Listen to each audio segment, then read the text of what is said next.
Baik, Assalamualaikum warahmatullahi wabarakatuh. Apa kabar Waalaikumsalam kita warahmatullahi semua? wabarakatuh. Mudah-mudahan dalam keadaan sehat ya, dan senantiasa dalam lindungan Allah Subhanahu wa Ta'ala. Sampai hari ini ya, di pertemuan ke-9 ya, kita masih harus belajar melalui jaringan karena memang situasi pandemi COVID-19 itu belum juga reda, bahkan masih dan tambah mengganas ya. Di mana rumah sakit pun sekarang sudah penuh ruangan isolasinya. Jadi saya berharap kepada kalian semua untuk senantiasa menjaga imunitas fisik kita agar daya tahan tubuh kita itu baik untuk supaya tidak mudah terkena virus ya. Jadi sebenarnya kalau iman kita baik, imun kita bagus, insya Allah aman begitu. Tetap menjaga protokol kesehatan kita. Baik, di pertemuan ke-9 ini kita akan bicara tentang atau kita akan membahas tentang teamwork ya dan dinamika kelompok. Jadi dalam organisasi tentunya kita berada di dalam sebuah kelompok begitu. Dan sebenarnya juga berada di dalam kelompok itu baik dalam kehidupan kita itu baik secara formal maupun secara informal itu sebenarnya kita berada di dalam kelompok ya. Namun demikian karena kita di sini mempelajari tentang psikologi industri, maka kita mempelajari kelompok secara formal, berada di dalam sebuah organisasi bisnis. Dan pada kesempatan yang berbahagia ini kita coba mendalami tentang bagaimana tentang teamwork ya, atau tim kerja dan dinamika kelompok.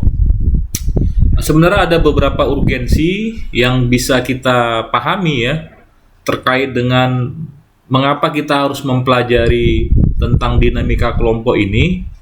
Yang pertama sebenarnya kita sebagai manusia ya, sebagai individu itu memang tidak akan mungkin bisa hidup sendiri di dalam masyarakat dimanapun kita berada. Kalau istilahnya Aristoteles itu zon politikon ya, bahwa manusia itu makhluk yang bersosial. Maka dari itu kita tuh sebenarnya pasti akan berkelompok. Nggak bisa kita hidup sendirian. Bahkan kehadiran kita di muka bumi ini karena ada kolaborasi antara ayah dan ibu kita, maka lahirlah kita. Berarti kan ada kerjasama yang baik gitu ya. Kemudian kita berada di dalam satu keluarga. Jadi karena kita tidak akan mungkin ya, tidak akan mungkin kita berada di luar kelompok dan pasti kita akan berorganisasi, maka kita penting mempelajari tentang pentingnya organisasi itu. Kemudian yang kedua, individu itu tidak dapat bekerja sendirian begitu. Dia pasti harus membangun kerjasama dengan pihak lain. Ya, mengapa ini saya katakan? Karena memang dari sifat dari peradaban itu sendiri. Peradaban itu sendiri hadir karena ada berbagai macam potensi dan kemampuan ya dari masing-masing individu ya, yang kemudian ini dikolaborasikan menjadi sebuah peradaban. Contohnya begini ya, kita kalau misalnya keluar rumah maka ada berbagai macam profesi yang bisa kita lihat ya. Ada profesi seorang dokter, ada profesi tentara, ada profesi insinyur, ada profesi sebagai seorang mekanik begitu ya. Nah, ini semuanya profesi-profesi yang ada yang sekarang ini kita saksikan itu adalah merupakan individu-individu yang mereka itu pasti saling berkolaborasi begitu. Sama seperti sebuah gedung. Di dalam membangun sebuah gedung itu nggak cukup hanya insinyur yang merencanakan pembangunan, tapi dibutuhkan mereka yang juga bisa bekerja melaksanakannya, seperti tukangnya ya. Kemudian ya nanti belum lagi orang-orang yang terkait dengan ahli di bidangnya masing-masing. Bahkan yang tukang keramik itu berbeda keahliannya untuk membangun membuat bagian atap ataupun atas dari sebuah gedung tersebut begitu. Bagian tukang kusen juga berbeda. Itulah artinya individu tidak akan mungkin bisa bekerja sendirian. Ya, makanya dia harus berkolaborasi. Kemudian dengan potensi-potensi yang ada ini diharapkan bisa membentuk satu kerjasama yang semuanya akan mendapatkan satu keuntungan bersama. Nah, maka dari itu diharapkan nanti segala sesuatunya lebih mudah kita mengerjakannya. Karena apa? Karena adanya kolaborasi tadi. Masing-masing individu yang memiliki suatu potensi yang berbeda tadi berada di dalam satu kelompok. Begitu juga di organisasi bisnis, ya. Sebagaimana misalnya kita mempelajari tentang mata kuliah psikologi industri. Industri itu kan sebenarnya sebuah organisasi bisnis yang menghasilkan suatu produk, bisa berupa barang dan berupa jasa, begitu. Di dalam organisasi bisnis tadi yang menghasilkan barang atau jasa, kemudian di dalamnya tuh berbagai macam potensi harus ada, ya, harus ada di sana, begitu. Yang nanti kemudian masing-masing mereka saling berkolaborasi, saling bekerja sama untuk mencapai satu goal organisasi.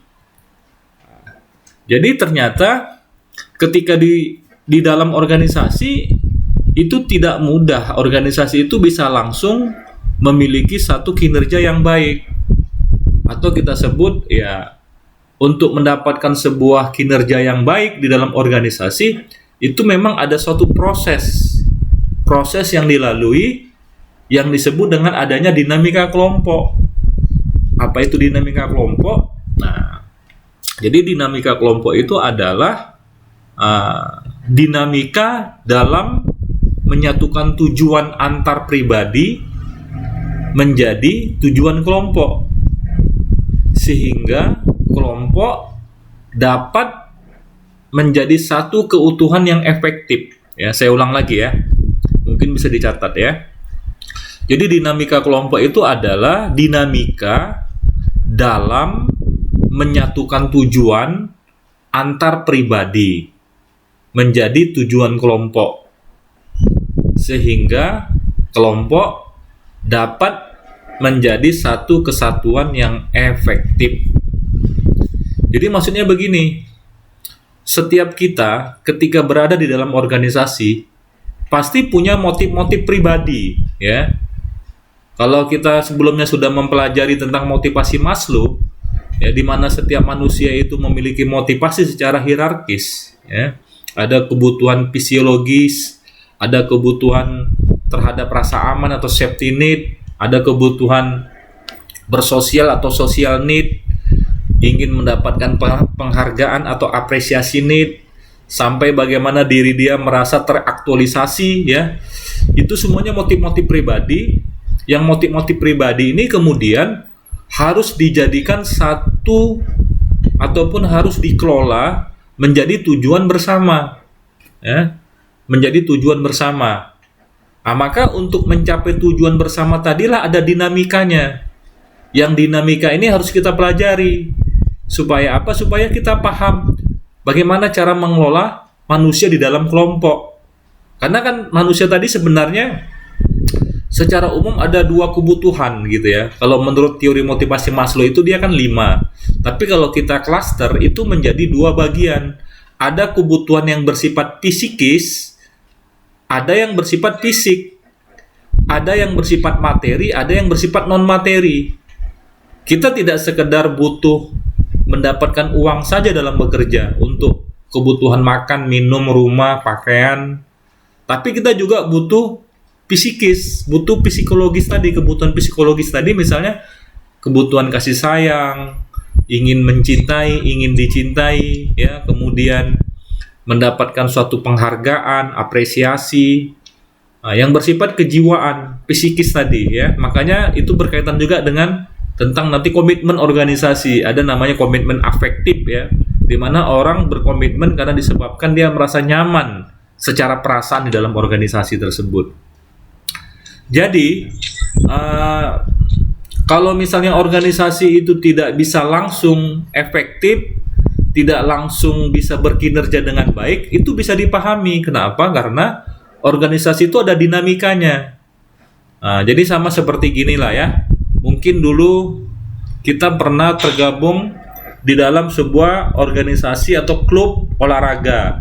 Katakanlah misalnya kalau laki-laki hobinya main bola, kalau perempuan mungkin bisa main voli begitu ya. Kemudian dilakukanlah sebuah seleksi ya untuk menjadi pemain di level daerah, maka ada namanya Platda, pelatihan di tingkat daerah ya, di karantina di sana. Kemudian mereka itu diberikan satu training ya. Itu sebagai pelatih yang baik, itu dia tidak bisa langsung mendapatkan tim yang kompak, tidak bisa mendapatkan satu tim yang berperformance tinggi. Karena apa? Karena dia harus mempelajari dulu bagaimana karakter orang ini, bagaimana kepribadiannya, bagaimana sifatnya, bagaimana potensinya. Sama seperti kalau main bola, itu mereka dikumpulkan, itu nggak bisa semuanya itu punya kemampuan seperti Ronaldo. Nggak bisa semuanya itu harus menjadi striker. Mungkin ada yang harus menjadi kiper, harus ada yang menjadi back, ada yang menjadi wing, ada yang menjadi stopper untuk membagi bola dan lain-lain. Begitu juga di dalam voli, ada yang tosser, ada yang bisa nyemes dan lain-lain. Jadi dipelajari dulu karakter-karakter orang ini. Di dalam proses inilah kemudian ya organisasi atau dinamika kelompok itu terjadi. Jadi kalau misalnya di dalam kelompok itu ada satu konflik, ada satu kompetisi, ada satu persaingan, itu menjadi sesuatu yang biasa sebenarnya. Selama itu menjadi kompetisi yang sehat ya. Kompetisi yang sehat selama setiap orang masih menyadari tentang pentingnya tujuan organisasinya, begitu. Oke, tadi kan definisi dinamika kelompok itu seperti itu ya. Sekarang apa ciri-ciri tentang dinamika kelompok? Maksudnya kita harus pahami nih kalau dalam organisasi, ini sedang ada dinamika kelompok kita ini ya. Misalnya yang pertama ya, ciri-ciri dinamika kelompok. Pertama, adanya dorongan atau motif yang sama pada setiap individu. Adanya dorongan atau motif yang sama pada setiap individu. Yang kedua, nanti saya jelaskan ya.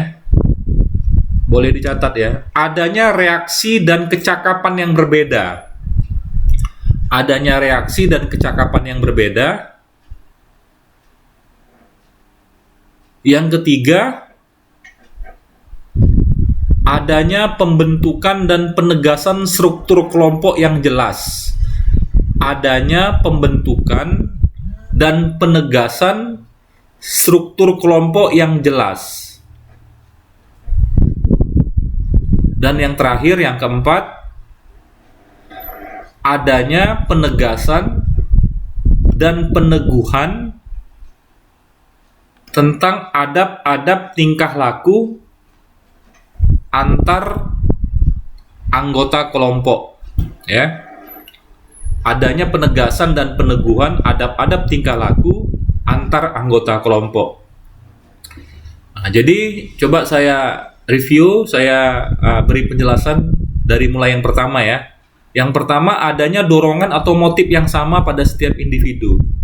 Jadi setidaknya ya, ketika kita berada di dalam sebuah organisasi ya, apapun organisasinya, apalagi organisasi bisnis, itu yang pertama yang harus kita pastikan, setiap individu itu harus punya motif yang sama dulu terhadap mengapa dia bergabung di dalam organisasi ya. Ini yang harus kita selesaikan di awal. Makanya organisasi itu kemudian ya, itu membangun visi, misi, strategi, dan tujuan organisasi. Yang ini harus dijelaskan kepada anggota organisasinya, supaya anggota kelompok itu memiliki satu dorongan dan motif yang sama ya, untuk bahwa setiap anggota itu harus bisa memahami apa yang menjadi tujuan mereka berada di dalam organisasi, begitu. Sama seperti main bola tadi, itu walaupun berbeda-beda posisi, ada yang striker, ada yang wing, ada yang back, ada yang kiper, itu semuanya motifnya sama. Setiap individu yang berada di dalam satu tim bola, bagaimana bisa membuat bola itu menembus gawang lawan sehingga menghasilkan gol, begitu ya. Nggak boleh antar individu itu berbeda motifnya. Apabila mereka sudah memiliki motif yang sama, barulah mereka bisa dikelola, barulah bisa dibuat nanti namanya pengelolaan dalam dinamika kelompok. Kemudian yang kedua, adanya reaksi dan kecakapan yang berbeda-beda. Jadi ciri-ciri dinamika kelompok yang baik itu, setiap anggota, setiap orang yang ada di dalam kelompok tersebut harus memiliki potensi dan kecakapan yang berbeda-beda. Ya tadi seperti main bola ya, nggak mungkin semuanya striker begitu ya. Harus ada yang bisa di bawah, ada yang bisa di tengah, dan ada yang bisa di kanan dan kiri sebelah bagian ini ya, wingnya ya, begitu ya, untuk membagi bola ke striker. Organisasi begitu juga. Organisasi yang baik harus memiliki ya kecakapan yang berbeda-beda yang kemudian ini dikelola potensinya menjadi tujuan bersama tadi. Ini berarti dinamika kelompoknya baik ya.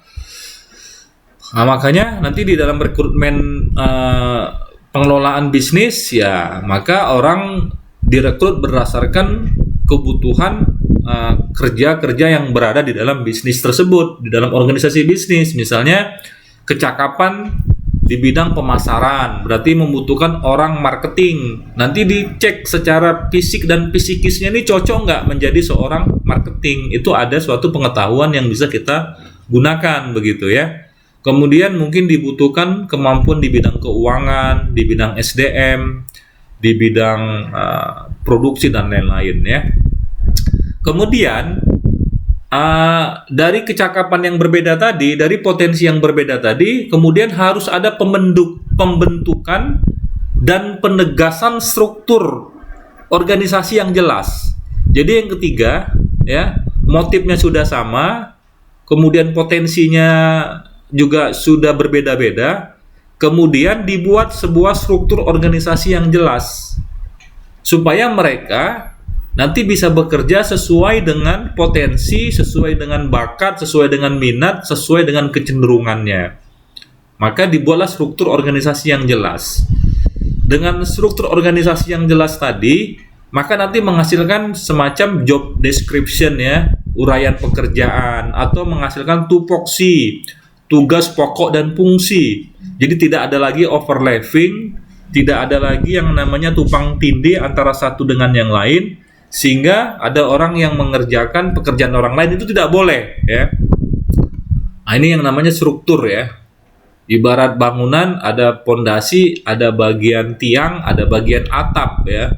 Atap nggak boleh cemburu sama pondasi, pondasi nggak boleh cemburu sama atap, dan tiang juga begitu. Mereka masing-masing punya tugas, makanya disebut oh ini strukturnya kuat ini gitu ya. Kalau misalnya organisasi itu strukturnya kuat, artinya mereka semuanya memahami apa yang menjadi tugas, pokok, dan fungsinya. Kemudian yang terakhir, adanya penegasan dan peneguhan tentang adab-adab ya, tingkah laku antar anggota kelompok. Jadi makanya dibuat sebuah sistem tentang bagaimana attitude-nya, sikapnya, etikanya begitu ya. Dibuat aturan-aturan tentang bagaimana seharusnya kita saling berkomunikasi, saling berkoordinasi, tingkah laku seperti apa yang harus kita hadirkan bersama tim, sehingga nanti sesama tim menjadi kompak, menjadi solid, menjadi saling percaya ya, sehingga sebuah organisasi menjadi kuat. Nah, inilah ciri-ciri dinamika kelompok ya di dalam organisasi yang kita anggap baik ya. Baik, sekarang berikutnya ya, bahwa di dalam kelompok ini ada tahapan-tahapannya. Jadi sekali lagi saya bilang, organisasi tidak langsung memiliki kinerja, tidak langsung memiliki performance, tapi dia akan mengalami yang namanya siklus ataupun tahapan-tahapan, yang tahapan-tahapan ini kemudian ya itu harus berjalan dengan baik ya. Sama seperti tadi ya, kita membuat tim olahraga itu nggak bisa langsung punya tim yang berkualitas walaupun kita memilih dari pemain-pemain yang kita anggap bagus dalam setiap seleksi di setiap daerah. Atau mungkin kalau misalnya kalian pernah ikut dalam tim paskibra ya di sekolah dulu, itu kan pelatih nggak bisa langsung melepas kalian untuk bisa mengibarkan bendera di acara 17-an, tapi kan ada proses pembentukannya dulu ya. Nanti proses pembentukannya ini yang harus kita pahami sampai kemudian organisasi itu menjadi satu organisasi yang berkinerja. Saya ingin sedikit mengkaitkan dengan peristiwa hari ini ya. Hari ini kan tanggal 30 September. Ini dikenal dengan peristiwa 30 SPKI ya. Jadi dikaitkan dengan pemahaman dinamika kelompok, itu ada kesulitan dari Pak Soekarno di dalam mengelola negara karena dia merumuskan satu manifesto, satu ideologi baru di negara kita yang namanya Nasakom ya. Jadi dia ingin menggabungkan antara nasionalis, agama dan komunis. Ini sulit untuk menyatukan antara agama dan komunis karena komunis sendiri tidak mengakui adanya agama. Kira-kira begitu ya. Jadi dia ingin menyatukan begitu. Jadi untuk menyatukan ini, maka setiap anggota kelompok harus bisa berada dalam satu organisasi. Bagaimana mungkin kita berada dalam satu organisasi negara kalau masing-masing anggota tadi itu tidak setuju dengan konsep yang ingin dicapai secara bersama tadi, dengan konsep Nasakom tadi, kira-kira begitu. Makanya kan Muhammad Hatta kan mengundurkan diri dia ketika PKI kemudian dekat dengan Soekarno. Karena Soekarno menganggap bahwa Partai Komunis ini masih diperlukan untuk adanya revolusi ya, untuk Indonesia. Sementara sebagian besar orang-orang yang dulu membantu Soekarno di dalam kemerdekaan kita itu adalah para ulama dan kelompok-kelompok agamis. Ini yang kemudian tidak bisa disatukan. Karena apa? Tujuan pertamanya itu sudah tidak ketemu. Akhirnya PKI yang tidak sabar untuk menjadi pemerintah, ingin memimpin negara, dia membuat isu Dewan Jenderal, kemudian melakukan semacam pembunuhan pada 7 jenderal senior dengan harapan nanti apabila Soekarno turun dari jabatannya maka PKI akan menguasai negara. Tapi TNI nggak bisa terima, masa jenderal-jenderal dibunuh kan begitu. Akhirnya terjadilah yang namanya peristiwa tersebut, dan ini kemudian terus diperingatkan dalam setiap tahun. Ini bukti kegagalan dalam sebuah organisasi. Karena apa? Di awal-awal saja tujuan itu tidak duduk begitu ya. Tujuan itu tidak bisa disatukan. Yang satu kemana, yang satu kemana. Akhirnya dia terjadilah konflik. Konfliknya ya kalau di dalam negara itu bisa saling bunuh-membunuh begitu. Makanya kemudian tentara juga setelah itu kan melakukan pembersihan terhadap ex-PKI yang jumlahnya juga cukup besar ya pada saat itu. Kalau kita baca peristiwanya, banyak sekali dulu mayat yang dibersihkan itu luar biasa. Tapi ini memang politis. Tapi saya ingin memberikan contoh karena ini pas tanggal 1 Oktober, di mana ada bukti bahwa kegagalan dari Pak Karno mengelola dinamika kelompok ini mengakibatkan hancurnya sebuah negara, bisa jadi begitu ya. Oke, kira-kira sampai sini paham? Ada yang mau didiskusikan dulu?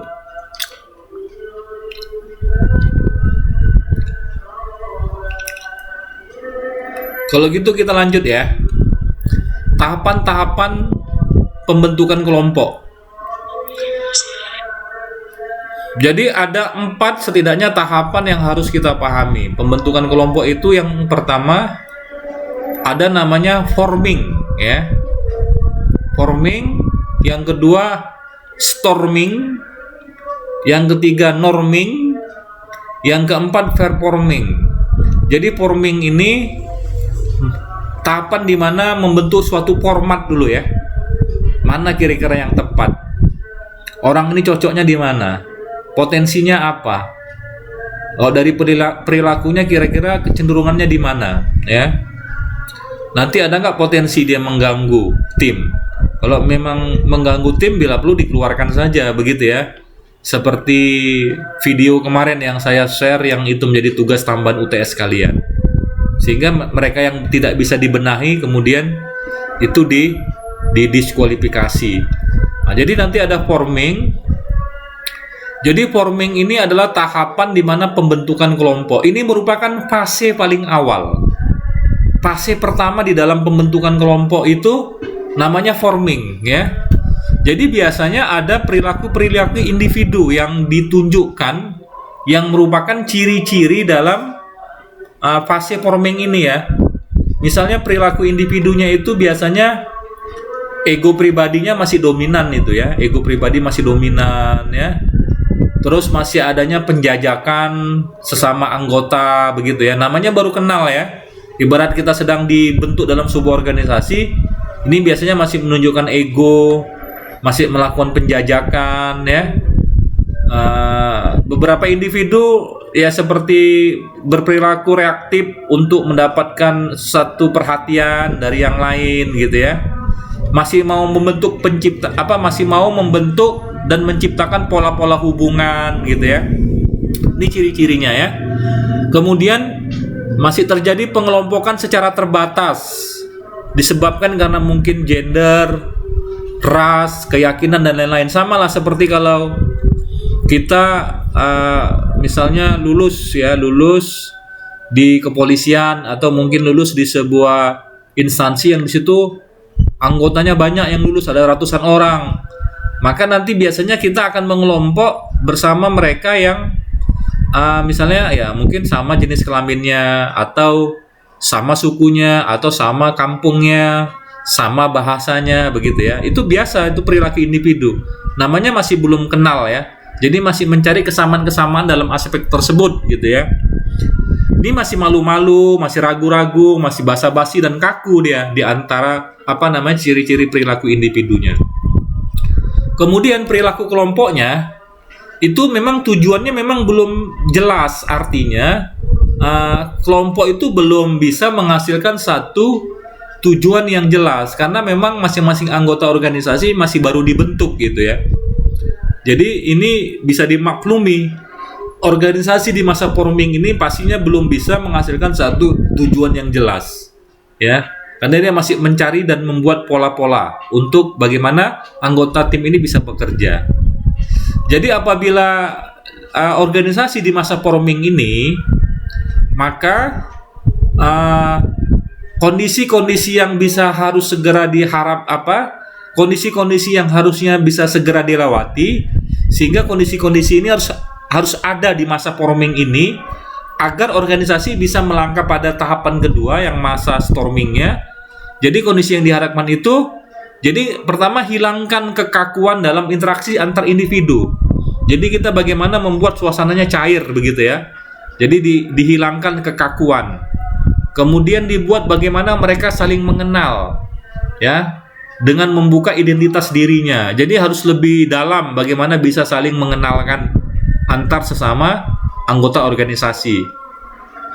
Kemudian setiap anggota organisasi disadarkan tentang pentingnya merasa di dalam kelompok tersebut ya.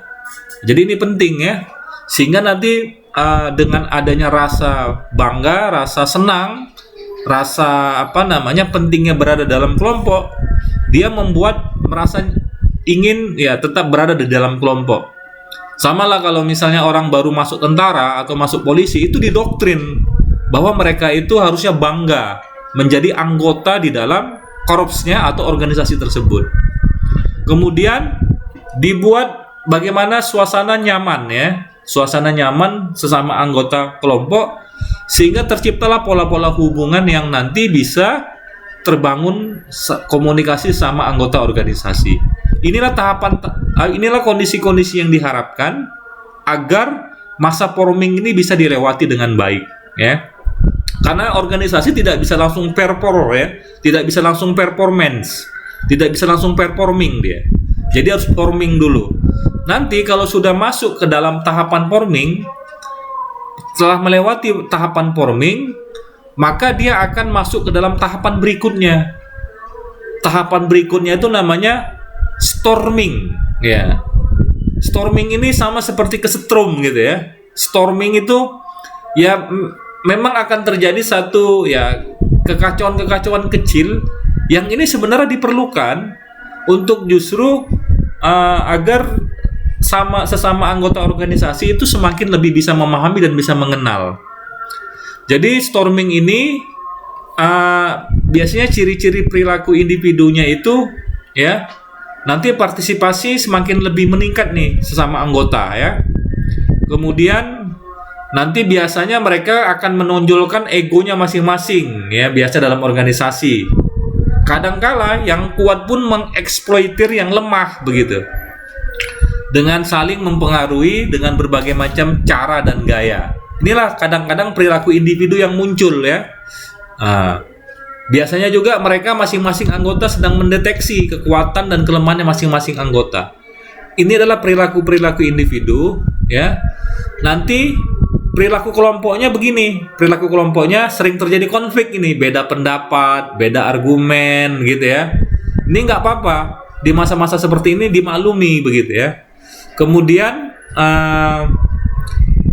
jadi nanti kalau misalnya situasinya seperti ini, bagaimana kondisi yang diharapkan supaya masa storming ini bisa dilalui, bisa dilewati dengan baik untuk masuk ke masa normingnya, itu harus kondisinya mereka bisa saling memahami bahwa setiap manusia itu, setiap mereka itu pasti punya kelebihan dan kekurangan.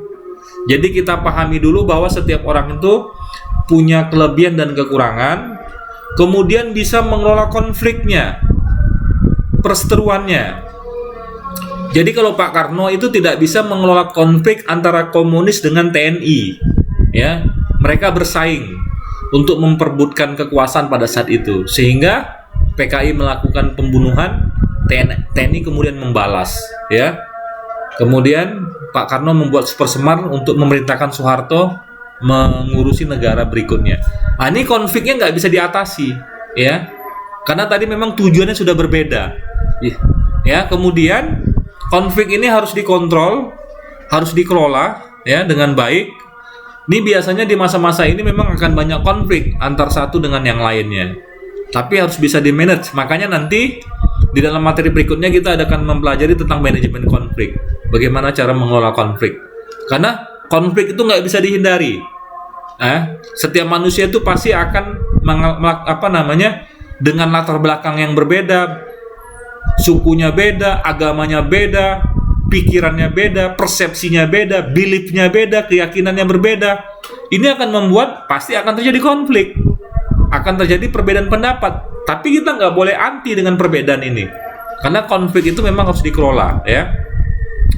Jadi nanti di masa ini diharapkan karena sudah tahu perbedaan, kekuatan, kelemahan, potensi, adanya konflik, penyesuaian kepribadian, ya, diharapkan nanti mulailah terbentuk pola-pola kerjasama, ya, yang baik, ya.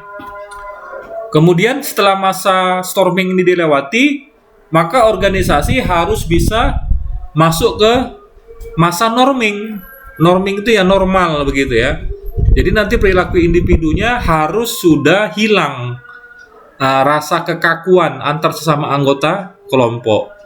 Kemudian mereka sudah saling memahami adanya perbedaan, ya.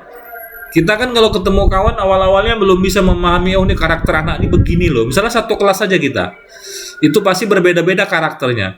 Awal-awalnya kita merasa nggak nyaman dengan perilaku dia, tapi karena kita lama-lama bisa memahami, akhirnya kita ya udahlah maklum aja, memang kayak gitu gayanya gitu kan. Nah, inilah masa norming namanya, ya. Kemudian lebih aktif berinteraksi, ya, diharapkan. Kemudian partisipasi aktif dalam kelompok pun harus lebih maksimal, dan diharapkan sudah saling percaya dan adanya saling keterbukaan, ya. Diharapkan perilaku kelompoknya tercipta norma-norma kelompok. Jadi norma-norma itu ya semacam aturan-aturan yang harus sudah dipahami dan dijalani oleh masing-masing anggota kelompok. Sehingga muncullah keterpaduan antar sesama anggota kelompok menjadi suatu tim, ya, dengan kejelasan masing-masing peran, tugas, dan bagian pekerjaan yang dia harus lakukan dalam kelompok. Ini norming, ya. Kemudian kelompok bekerja secara fungsional dan terorganisir dengan baik. Artinya organisasi ini sudah bisa menjalankan fungsi-fungsi strukturnya tadi. Kan tadi ada struktur organisasi yang harus dibuat dulu. Jadi masing-masing bidang tadi sudah bekerja dengan potensi sesuai dengan struktur atau fungsinya masing-masing. Nah, inilah yang menjadi fase di mana nanti masuk ke performing. Jadi apabila kondisi norming ini sudah tercapai, maka kondisi yang diharapkan itu terciptanya motivasi berprestasi bagi masing-masing anggota kelompok, kemudian mengelola sumber daya yang optimal, kemudian pola interaksinya harus inovatif, produktif, dan sinergis, kemudian terbentuklah kerjasama kelompok yang terpadu. Apabila ini sudah bisa dilewati, barulah bisa masuk ke tahapan yang paling tinggi yang namanya performing. Di mana apabila ini sudah sampai, maka ciri-ciri anggotanya itu punya perilaku yang pertama, setiap anggota ingin berperan secara aktif dia, ya. Kemudian setiap anggota ingin berprestasi untuk mendukung kelompok, saling mendukung, saling memotivasi, adanya toleransi terhadap perbedaan, adanya inovatif dan kreatif, ya. Dan perilaku kelompoknya pun hubungan kerja yang harmonis, ya. Norma kelompoknya disepakati, tujuan, peran, tugas kelompoknya jelas, pola interaksinya dinamis dan fleksibel, ya. Kelompok menjadi inovatif, kreatif, dan produktif. Nah, jadi nanti kondisi yang diharapkan, nanti semuanya memiliki prestasi kerja sehingga organisasi menjadi sukses, ya. Jadi ada masa forming, storming, norming, dan performing. Oke, kita sampai sini dulu ya. Karena sudah masuk waktu maghrib, nanti setelah maghrib kita akan lanjutkan, ya, sampai jam 7:30 ya. Kita break sholat dulu. Demikian, wassalamualaikum warahmatullahi wabarakatuh.